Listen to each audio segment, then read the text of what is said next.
Holly George Warren, thank you so much for joining us on Finn's Revolution on WUSB Stony Brook. How are you? Great. Thanks for having me, Finn. And it's great to have you on. You have an absolutely wonderful new book out. I guess in many ways long awaited, because I guess many people have been waiting for some real solid book on the great Alex Chilton, and it's called A Man Called Destruction: The Life and Music of Alex Chilton. First of all, what made you pick up this project?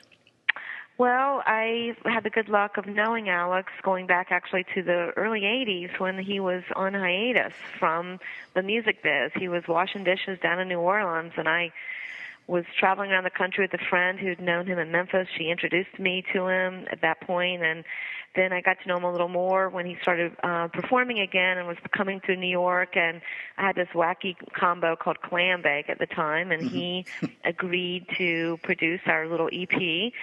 So being the fan that I was, I went to a lot of shows, stayed in touch with him, and then, interviewed him for a magazine in the early 90s. And that actually led to Alex proposing that we write a book together. I'd started writing books at that point about his life in the box tops.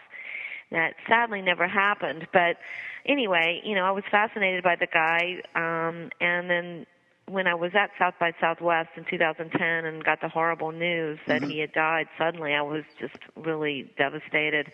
My literary agent, who had been to some of the shows with me actually over the years, suggested that I think about writing his biography. I'd done a biography a few years before that about Gene Autry, the singing cowboy, and she said, this should be your next book. And fortunately, some publishers agreed, and Viking came on board, and I really just thought it was a fascinating story. I loved Alex's music, all the many different types of music he did. I mean, the guy was the most versatile artist, one of the most I've ever come across. So it was just great to hear all the music and dig up, bootlegs, and then find out there was this whole story to his life that I had no idea about. So it was really interesting digging all that information up.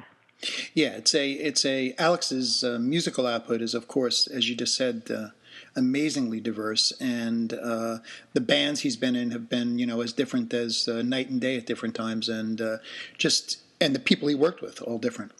And absolutely fascinating career. And what a songwriter on top of everything. Either from the great pathos of some of the pathos with humor, of course, of some of the big star stuff, but also the comedy of all the solo stuff. He was for a guy who could be pretty dark. He was funny. Oh yeah, he loved to find these obscure songs with these totally, wacky lyrics or, things that really spoke to him.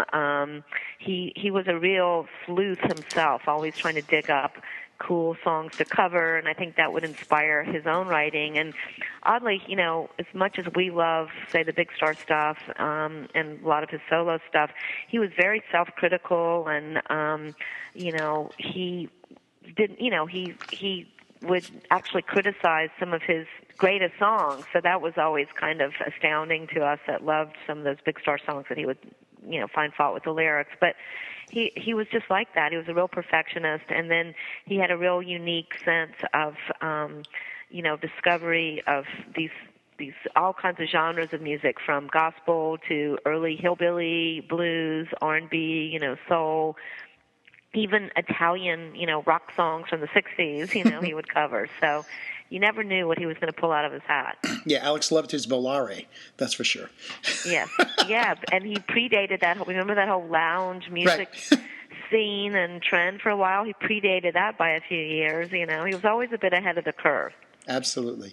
And, of course, the title of the book there, A Man Called Destruction, is very telling, because that's very much how most of his career seemed, like somebody who, when he finished something, he walked completely away from it. And yet he came back later, but I mean, with a lot of things like the big star reunions, which was a complete surprise. But I mean, it seems like he just cut himself off, and here was a new chapter. Yeah, it's kind of like there's this famous quote from Picasso, something to the effect of, to create, you must first destroy. And he was kind of like that. He didn't want to be pegged as one particular type of artist. He didn't want to stick with one sound, and whatever music was moving him at the moment or the muse he was following, he really wanted to follow that. He didn't want to be part of a trend or anything like that. I mean, he could have cashed in easily, say, in the 90s when Big Star did get back together with the guys from the Posies and to much acclaim. He could have easily gone into the studio and cut a record for a major label that sounded like old Big Star, but he didn't want to do that. He was already into doing other kinds of music on his own, and he, did those shows with the reconstituted Big Star, and I think over the years he got more and more into it, and then eventually he did go into the studio to cut some new songs with the new Big Star, and that came out in 2005, horribly, came out right after Katrina when he was displaced from his home in New Orleans, so it kind of lost momentum, that record, but he couldn't be pegged down. He named his last album that had about half originals A Man Called Destruction, so that came out in 95. I thought that was a apropos title for the book.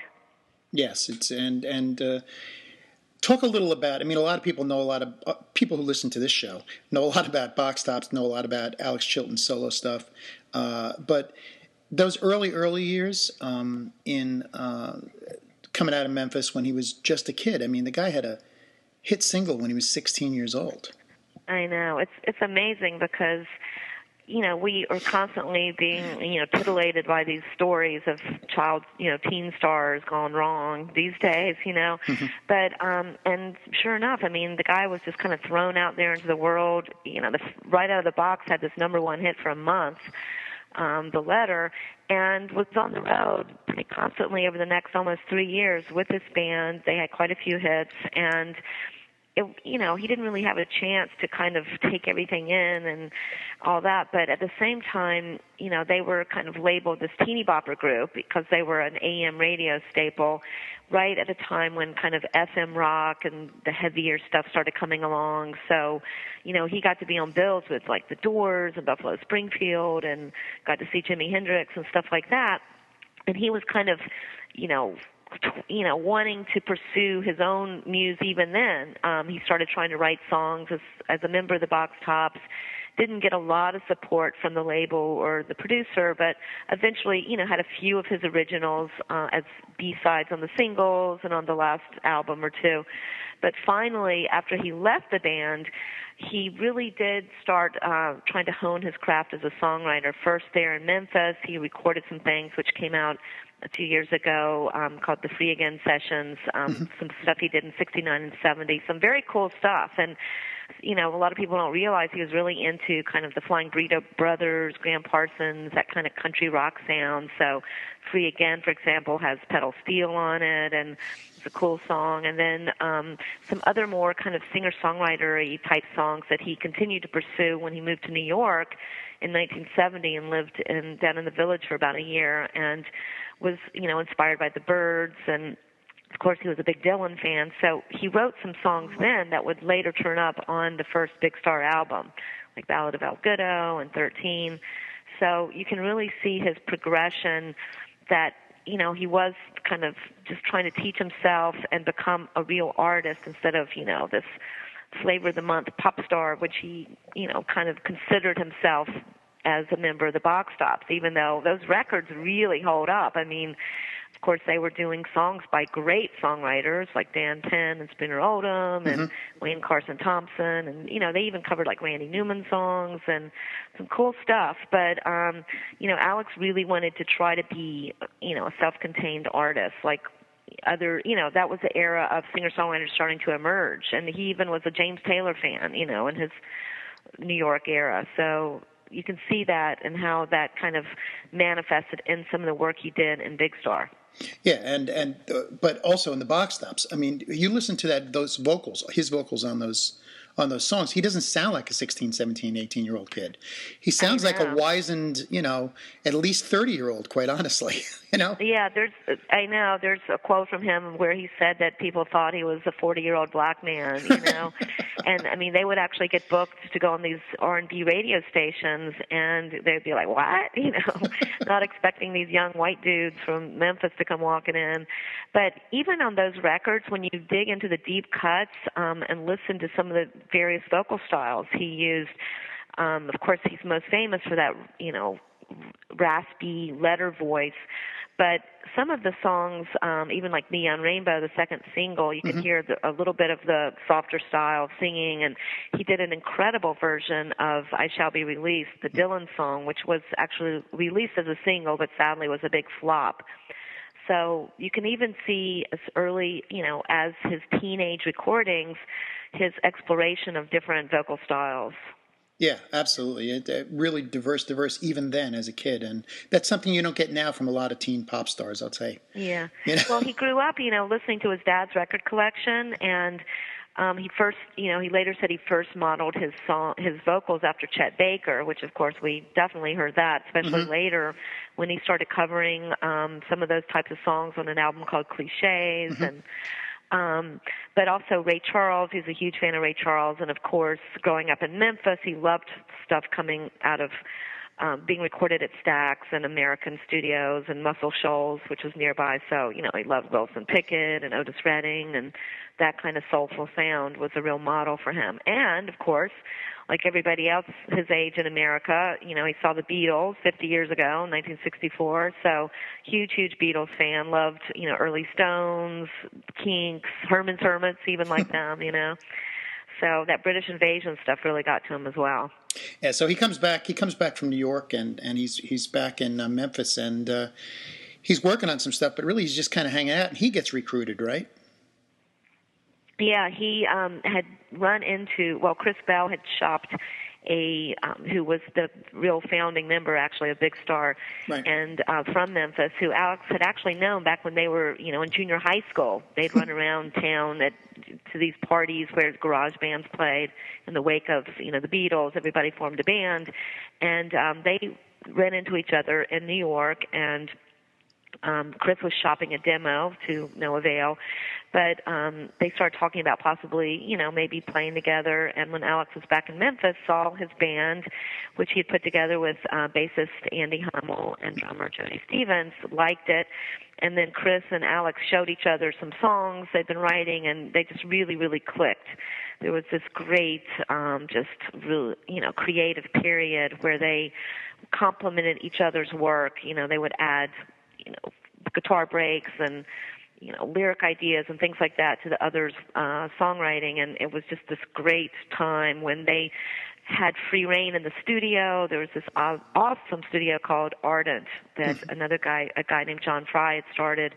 And they loved being in there. John let them have keys to the studio. They could go in at, off hours and just put down ideas. So that's how the Big Stars #1 record came about. Right, which if you listen to it today, and it's very easy to say now, you say, how wasn't this thing the biggest thing on the planet? But it seems to have been a bit of a distribution snafu and things like that, right? Is that what really occurred? Yeah, that's true. And also, again, it couldn't really be categorized because that was that period where, the cool music was starting to come out of FM, not AM, and it kind of fell between those two, types of music. It was too complicated and a little too deep for the typical AM pop fare, even though there were these amazing pop songs on there. But then it wasn't the kind of commercially FM style of the day, which was more, heavy, blues rock and like Humble Pie and right. Led Zeppelin or the prog, Emerson, Lake and Palmer and Yes, and those bands were really big. And in fact, I spoke the other day to a DJ who was at WNEW, a big FM station in New York at the time, and he was a big fan, but he said there was a real prejudice, in New York at FM radio against, stuff considered pop music. And that's why that #1 record, even though it got rave reviews from all the critics and Rolling Stone and Billboard and all these other zines, it didn't really get super picked up by some of the urban, big radio stations, FM stations, although there were parts of the country that did play it, AM stations down in North Carolina, for example, and other places. But when there was snafus with the record company and the distribution faltered, and where, you know, people couldn't even find the record, it just became dead in the water, unfortunately. Yeah, and an incredible record, and obviously holds up brilliantly today, as you just said. Oh, yeah, it's just so timeless, you know, it really is. And years later, Alex kind of joked saying, well, you know, if we would have had a hit like the Raspberries, who, you know, were another, you know, Eric Carmen's band, which was also poppy, that did have a hit at the time. They were on Capitol, but he said something like, well, you know, most people have kind of forgotten about the Raspberries now, but, you know, since we didn't, you know, everybody thinks about, you know, idolizes Big Star, because they were just this lost treasure, and everybody loves to stumble upon this band that didn't, you know, get its due and had these amazing songs, and that's kind of why it's, you know, remained this kind of iconic album. And not too great for them at the time, though, when they didn't have the hits. So, but in retrospect, pretty cool for the band. Yeah. I mean, I think Alex at that point was, you know, he had already seen the vagaries of the music business just as a member of the Box Tops. Chris Bell, his partner, however, was just devastated by the lack of success. He really just had so much expectation for that record taking off and becoming a star and, you know, living up to the name Big Star and living up to #1 record, you know, that it just really took its toll on him psychologically, and he ended up quitting the band not too long after the album's release and, you know, its obvious failure commercially. So that was really tragic. And but fortunately, Alex, you know, and the other two members ended up, after a while, doing a second album, Radio City, which is another incredible, you know, great recording with the, you know, September Girls, which has got to go down as one of the best songs ever, I think. But a lot of people will agree they've heard that song. So. Oh yeah, absolutely. But then after that, the band, even though they record, that one doesn't do so well either. I think at the time when that was coming out, wasn't that when Ardent completely, because Stax collapsed, Ardent collapsed? Yeah, and actually they had Ardent, you know, was signed with a deal with Stax to put out that record, but Stax was having problems with overextending itself financially, and then also had a deal with CBS to distribute their recordings, and all kinds of record business backstory started going down and problems. So a lot of those Radio City records were actually warehoused, weren't even distributed at all. So it was even worse than the first time. So just really disastrous. And I think definitely at that point it began to take its toll on Alex. They did a tour up in the Northeast, and of course famously did this live radio broadcast in Long Island at WLIR, and a stint of shows at Max's Kansas City, and did some other college towns, you know, in upstate New York and all around. You know, did a show, double bill with Badfinger, another great pop rock band. The day after all their equipment was stolen, when their van was, you know, hijacked. So I mean, they just had a pretty, you know, long string of bad luck, sadly. But when you hear those recordings, even from the live thing they did in Long Island, I mean, they sounded great. You know, this was the three-piece Big Star, and I wish I could have seen that band. Yeah, and actually the LIR stuff is available out there. We're playing some of it tonight. So it's an amazing recording of the band at a time when you wouldn't think would be their prime, but man, could they play together, huh? Yeah, exactly. And they had just, you know, flown in and were pretty sleep-starved, I think, when they even did that. And, you know, Alex, like I said, was very self-critical and was never really that fond of anything he heard of the band live, including that one. But, you know, I think it's great. And it's a wonderful recording. Ryko disc, first reissue, put it out on CD back in '92, and just to even get to hear the comments that Alex made, it's pretty eye-opening. But it had been floating around as a bootleg for years, so it's very cool that now it's available to hear. Absolutely. So then the band comes back and is in the studio one more time, but I think the third record doesn't even get fully released at the time, right, after that? Yeah, they could not even find a label that would put it out. It was so ahead of its time, and I just happened to love that record. different names. I've always called it Third because originally, again, it got bootlegged because it was sent around just a selection of the songs to try to sell it to labels. The wonderful Jim Dickinson produced it. And Alex, sadly, was always very disenchanted with that album because it was a very tumultuous time in his life when he was recording it, and finally John Fry, who ran the studio, just couldn't take some of the stuff that was going on in the studio anymore and said, look, okay, you got to wrap it up. And so Jim Dickinson and John Fry worked on the mixing together without Alex being present, and that's a really important part of making a record is the mix. And he was very, very upset that he was not included in that, and then he had no say in the sequencing or which songs were included, etc. So he was always really bugged about that. And when it eventually did come out in 1978, 3 years after it was recorded, he had no say. And again, he was, I think it was really hard for him to detach from, all the personal chaos going on for him at the time.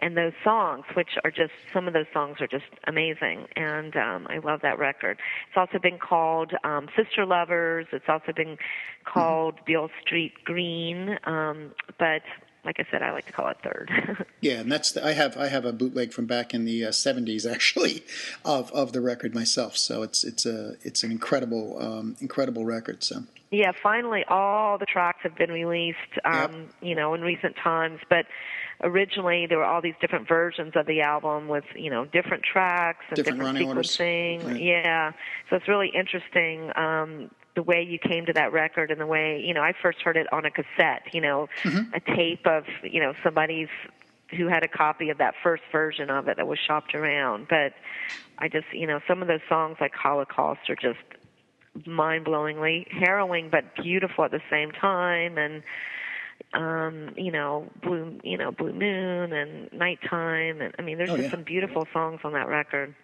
along with some deconstructed, and definitely, I mean, A Man Called Destruction, you can definitely kind of hear that because Alex would take these beautiful melodies and beautiful songs and kind of deconstruct them, almost kind of like Charles Ives did in a way, putting in all kinds of sonic experimentation and all kinds of out there ideas into those recordings and made it very unique. Yes, he really had to mess with the pop structure. That's absolutely true. Definitely.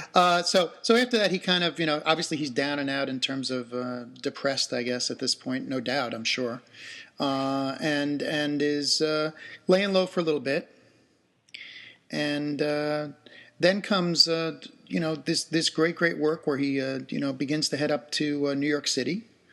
And kind of almost, a legendary has-been in many ways, right? Yeah, he was actually came back to New York in '77. He had done some recordings a couple of years before that in Memphis, right after the Big Star stuff fell apart. And a label, part of the new kind of punk underground scene that was happening in New York, a label called Orc put out some of those recordings on an EP. And so he got a gig to come up to New York and support those recordings, and he was really just, embraced by the rock cognoscenti, like John Rockwell wrote a thing in the New York Times, and Robert Christgau wrote a thing in Village Voice welcoming him back. And so, he discovered in New York there were a lot of people that did love Big Star. So he, mixed in Big Star songs with some new songs he was writing, and of course did some of the songs that were on that EP, put together a little combo with Chris Stony, who was an early acolyte of Big Star, who had actually heard, Big Star records on a radio station in Winston-Salem, North Carolina, where he was from. So he played a lot of shows at CBGB's and Max's, and, there weren't too many clubs at that time that were playing, punk rock, but Alex totally got into the scene, loved the whole punk aesthetic, and saw the Cramps, fell madly in love with them, and ended up actually taking them down to Memphis and recording their first singles with them, producing them, and that had a huge effect on his style as well. He cut a single called Bangkok, which is great. It was this kind of fun, psychobilly, punky, single that he did. It came out in '78. And interestingly, with the flip side of this great version of Can't Seem to Make You Mine by the garage band The Seeds, who actually played on a double bill with the Box Tops back in 1967. So it seems like things kind of came full circle for Alex in a lot of ways over the years. And the great thing, I think the great thing about your book is that it really concentrates on, shall we say, the life, the positive energy of Alex Chilton. And did you intend to do that, or it just fell out that way? What happened? Well, I mean, in every life there's good and bad. There are up and downs, and I really wanted it to be a balanced book. He definitely did have some low moments in his life and some really difficult times. But he also, I knew the guy, so he definitely had a joie de vivre and love of music, and he was just this charismatic character who was really interested in other people and really well read and a great conversationalist. So I really wanted that side of him to come through as well. And it's interesting because there's quite a reputation that's floated around about Alex, and some people had seen a dark side of him. When I met him, he had totally stopped drinking and all that kind of thing. But at the same time, I saw him be in a bad mood occasionally, but also I saw him being very good mood. So I tried to show both sides of him, and also, he changed his mind quite a bit. I mean, I found quotes from him where he was talking about how, rock journalists are the greatest thing for spreading, great music, and that's the way to find out about great rock and roll. And then, 10 years later, he was totally down on rock journalists and dissing them and not wanting to give interviews. But then he did, a lot of journalists gave me copies of some amazing, very wide-open interviews that Alex did with them that were just so insightful. So, he changed his mind. He, like most people, we all do that. So I really tried to show the multifaceted Alex Chilton was my goal with the book. And I think you really, really have done that. I think it's a thing, as you just said, where people peg him a certain way and expect him to be. I think the most common thing is kind of more like melancholy more than anything else. Perception, out there. Yeah. And you actually bring it out beautifully, the entire picture, and the positive nature of his great attitude, his sense of humor, is just incredible. It's always come across in the music, but. It's a book. It's this book that is really bringing it forward, in print and kind of straightening the story out a bit, and a lot of gaps, because there's a lot of things we'll never know about what was in his mind, Yeah, and he was not at all a forthcoming person when it came to what he was feeling or thinking about, and I'm sure there are some people in his life that he did confide in. And they have wanted, I would not try to pry that out of people that didn't want to talk about it, but some of his good friends were surprised to even hear later that he had called them a best friend, because he did keep a lot of stuff inside, I think. Yes, he seemed like a personal, quiet person, and in many ways, while still being occasionally publicly chaotic. Holly George Warren, thank you so much for joining us. Your book, A Man Called Destruction, The Life and Music of Alex Chilton, From the Box Tops to Big Star to Backdoor Man, available now. Do you recommend a website or? Oh yeah, we have a Facebook page for the book, and it's A Man Called Destruction, and there's all kinds of very cool links to footage of Alex performing and all of his many guises and images and audio tracks and things like that. So there's some very cool stuff on there. People have posted, anecdotes and things. So that's a very cool place to go. And I'll be in New York City on Friday, the 28th, in case anybody's running around the Lower East Side at Hi-Fi on Avenue A. I'm going to do a reading, and we're going to have some live music of, the songs of Alex Chilton. So that's at 7 o'clock if anybody wants to stop by there. We'll do that. And as I said, as you just said on the Facebook page, I think a really cool thing on the Facebook page is you guys are putting up daily Alex Chilton songs, and I think that is fantastic. Yeah, because again, some rarities. So yeah, and just to show how multi-textured he was. I mean, there's so much great stuff, So this could keep going on for a long, long time. That's right. Holly, thanks so much for joining us on WUSB Well, thank Stony. you for having me, and I'm so glad that you liked the book. Thanks. Thanks. We'll talk to you soon. Okay, bye. Okay, bye.